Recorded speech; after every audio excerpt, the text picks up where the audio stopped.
Hi guys, welcome to my channel. If you guys are new here, welcome. If you guys are existing subscribers, welcome back. Thanks for tuning in with your girl.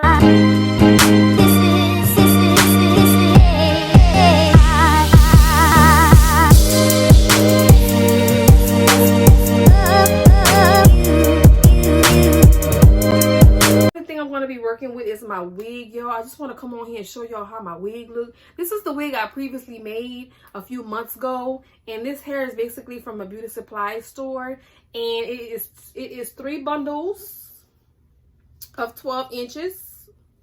And I did also get the frontal from another beauty supply store, and I did not bleach the knots. I did go in and use the Sally Hansen tan spray, so that's why I look a little dark. It did not come like this. It was like very white.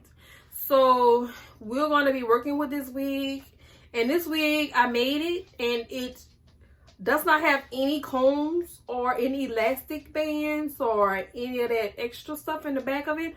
All I have is just the wig, the frontal, and I just want to be depending on the frontal as I glue it down. So this is a natural color as well in the wig, and this wig came in a body wave, so it's looking a little raggedy right now, but we're going to get right into the video with curling it, flat ironing it, and getting it to come back to life.